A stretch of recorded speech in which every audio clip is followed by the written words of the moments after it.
Well, I'll probably give you an answer others won't. It's always about political stability. It's about the regulatory environment and whether or not we're losing our competitive advantage from a taxation standpoint. And real estate exists all over the globe, and so you will have a flight to jurisdictions which allow the best results that will have the least regulatory hurdles. So, I'd always encourage governments to, not create industry recessions like they have maybe in Vancouver and Toronto, and to allow the market to find its own path. I think when the markets are allowed to do and function in a capitalist society the way they should, you have markets that self-regulate themselves. Well, I think the risks and challenges that we're facing are probably similar to what other companies are, and that is the degree of uncertainty with the political climate for business with respect to government policy. We felt a lot of impact of that over the last few years, and we're just not quite sure where it's going.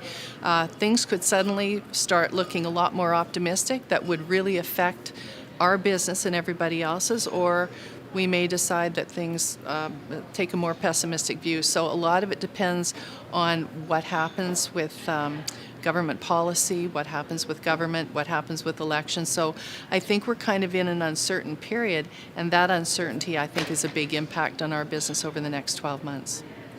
I think when it relates to the Saskatchewan market, one of its issues is, again, its scale. It's 1 million people. There's a significant element of its population base that doesn't pay tax, so it makes it hard on municipalities to invest and put money back into their programs.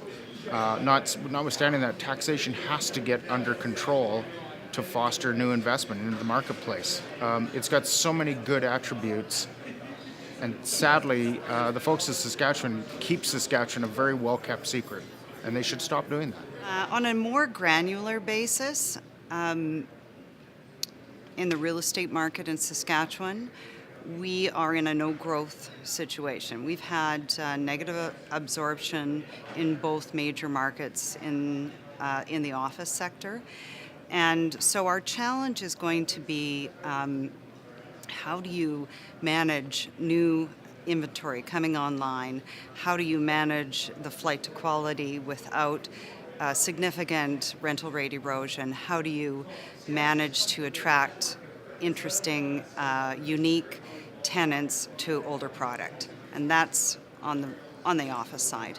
On the retail side, we are still experiencing casualties as a result of the Amazon effect. We are still experiencing national chains restructuring.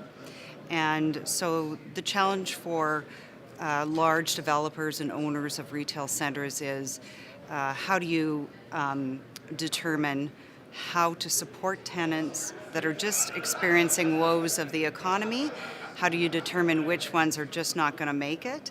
And the wisdom to know the difference so that when we do turn around, you've got some sustainability on the retail side.